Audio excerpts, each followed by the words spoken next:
Luca Balsa was friendly in the eyes of most people, and he was not wary of others. No one knows where he came from, and no one has ever met his family, but it is clear that he was very well educated, had high self-esteem, and was curious about various scientific inventions. As a matter of course, he joined the most famous inventor in the city and became an invention assistant. Luca is highly regarded by the great inventor, and many people are optimistic that he will inherit the mantle of the great inventor, but everything came to an abrupt end after an academic dispute.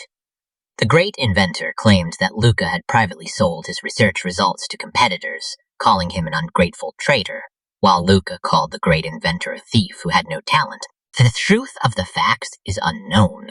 A laboratory electrical accident killed the great inventor, and Luca suffered irreversible brain damage and was charged with murder. Luca was sentenced to hang, but was pardoned at the last moment for some reason. But everything can't go back to the past. His memory has deteriorated, and his concentration is not as good as before.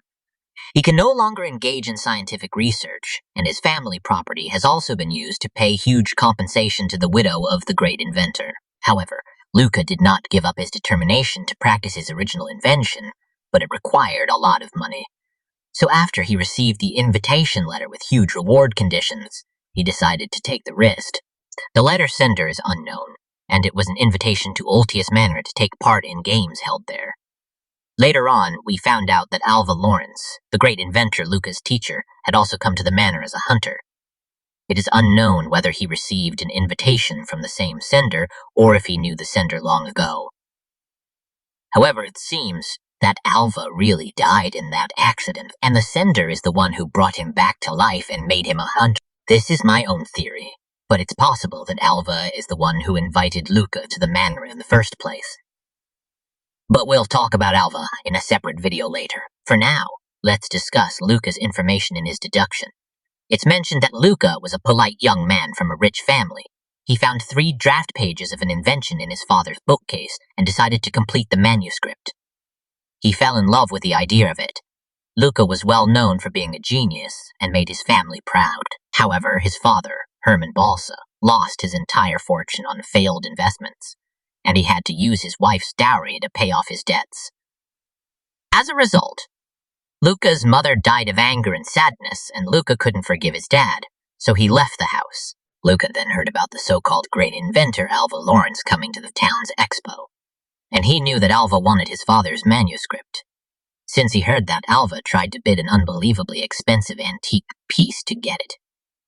So he used the manuscript to get accepted as Alva's student and became his assistant. She tried to complete what his father had started and found out about Alva's connection to his dad since long ago.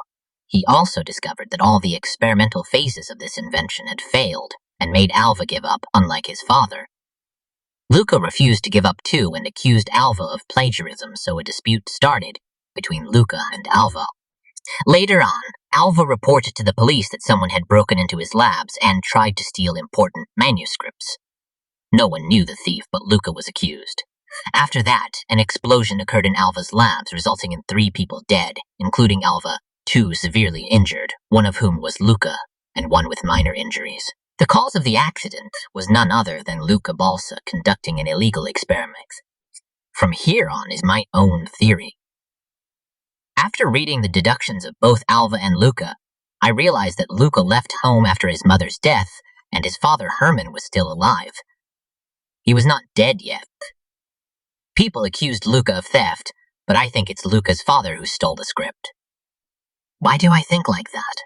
Because it's mentioned that Herman Zeman and Alva Lawrence were in the same field for a long time, and were best friends who started working on this perfect perpetual engine invention together. Herman mentioned in his diary that Alva had put a lot of effort and money into it to succeed. He wanted to thank him and help. After that, Alva disappeared for 2 years, and Herman didn't hear anything from him. It was at this time when Herman Zeman married, took his wife's last name, and had his firstborn child, Luca Balsa. When Alva returned after 2 years, Herman resumed working with him and paid a lot of money to help him, losing everything in the process. His money, his wife, and his child, who grew sick of him. Alva then decided to give up and opposed completing the invention. In the last pages of Herman's diary, the same sentence was repeated to fill the page. Alva betrayed me. He wrote it like a crazy addict trying to fill his diary. I mean, of course he'd feel like this. He lost everything to make the invention, so stopping now is not a choice. It's clear that Alva took Luca as his student for the same manuscript, and I don't think he'd promise to work on the same project again after what happened with Herman. That's why I think the story timeline here is overlapping, and he opposed both Luca and his dad at the same time while hiding it from Luca. In Luca's deduction, it is mentioned that the thief who broke into Alva's labs was crazy, and that makes me think more of Herman. It would make sense if Herman was a thief, and Luca was accused because they look alike. Also, I think Luca didn't need to steal the manuscript when it's already beside him with his teacher in the first place. In Alva's view, it's shown that Herman died in a fire due to an experimental error, and I think Luca repeated the same error in Alva's lab later. To be honest, sometimes I think Herman died on the same day as Luca's lab error because it's mentioned that 3 people died and 2 were severely injured, and we still don't know who are the others who died there. But we do know that Luca, who hated his father very much, acted as recklessly as him, and it's understandable since he wouldn't accept the idea of his mother dying in vain. And he just purely loves his father's and teacher's work and wanted it to succeed. I think this is enough information for one video, and we'll talk about Luca's birthday letters, his life in prison, and his experiences in the Ultius Manor in a separate video soon. Stay tuned!